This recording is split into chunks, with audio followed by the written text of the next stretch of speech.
ವಿಶ್ವ ಕರ್ನಾಟಕ ರಕ್ಷಣಾ ವೇದಿಕೆ ರಾಜ್ಯಾಧ್ಯಕ್ಷ ಕೆಜಿ ಯಲ್ಲಪ್ಪ ಅವರ ನೇತೃತ್ವದಲ್ಲಿ ತಮಿಳುನಾಡಿಗೆ ಕಾವೇರಿ ನೀರು ಬಿಡುಗಡೆ ಮಾಡುವುದನ್ನು ಖಂಡಿಸಿ ದಾವಣಗೆರೆಯಲ್ಲಿ ವಿನೂತನ ಪ್ರತಿಭಟನೆ ನಡೆಸಲಾಯಿತು. ಪ್ರತಿಭಟನಾಕಾರರು ಸಿಡಬ್ಲ್ಯೂಎಂಎ ಹಾಗೂ ಸಿಡಬ್ಲ್ಯೂಆರ್ಸಿ ಎಂಬ ಹೆಸರಿನ ಪೇಪರ್ಗಳನ್ನು ಖಾಲಿ ಬಕೆಟ್ಗೆ ಅಂಟಿಸಿ ತಮ್ಮ ಆಕ್ರೋಶವನ್ನು ವ್ಯಕ್ತಪಡಿಸಿದರು. ರಾಜ್ಯದಲ್ಲಿ ಮಳೆಯ ಕೊರತೆಯಿಂದ ಕಾವೇರಿ ಜಲಾಶಯಗಳಲ್ಲಿ ನೀರಿನ ಅಭಾವ ಉಂಟಾಗಿರುವ ಸಂದರ್ಭದಲ್ಲಿ ತಮಿಳುನಾಡಿಗೆ ನೀರು ಬಿಡುಗಡೆ ಮಾಡುವ ಆದೇಶವನ್ನು ತೀವ್ರವಾಗಿ ಖಂಡಿಸಿದರು. ಮುಂದಿನ ದಿನಗಳಲ್ಲಿ ಕರ್ನಾಟಕದಲ್ಲಿ ಕುಡಿಯುವ ನೀರಿನ ಸಮಸ್ಯೆ ಎದುರಾಗುವ ಸಾಧ್ಯತೆಯಿರುವುದರಿಂದ ರಾಜ್ಯದ ಹಿತದೃಷ್ಟಿಯಿಂದ ತಮಿಳುನಾಡಿಗೆ ಕಾವೇರಿ ನೀರನ್ನು ಬಿಡುಗಡೆ ಮಾಡಬಾರದು ಎಂದು ಸರ್ಕಾರವನ್ನು ಒತ್ತಾಯಿಸಿದರು. ಪ್ರತಿಭಟನೆಯಲ್ಲಿ ವಿಶ್ವ ಕರ್ನಾಟಕ ರಕ್ಷಣಾ ವೇದಿಕೆಯ ಪದಾಧಿಕಾರಿಗಳು ಹಾಗೂ ಕಾರ್ಯಕರ್ತರು ಭಾಗವಹಿಸಿದ್ದರು.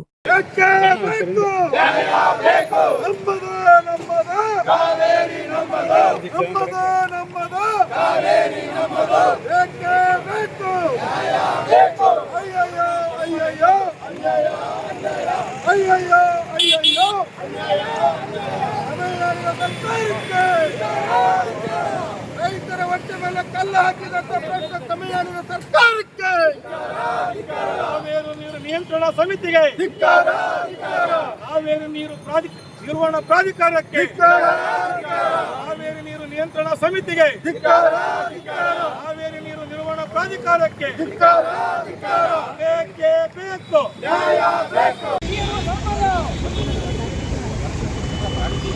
ಬೇಕೇ ಬೇಕು. ನಮ್ಮದು ನಮ್ಮದು ನಮ್ಮದು ನಮ್ಮದು ನಮ್ಮದು ನಮ್ಮದು ನಮ್ಮದು ಬೇಕೇ ಬೇಕು. ಅಯ್ಯಯ್ಯೋ ಅಯ್ಯಯ್ಯೋ ಅಯ್ಯಯ್ಯೋ ಅಯ್ಯಯ್ಯೋ ತಮಿಳುನಾಡಿನ ಸರ್ಕಾರಕ್ಕೆ, ತಮಿಳುನಾಡಿನ ಸರ್ಕಾರಕ್ಕೆ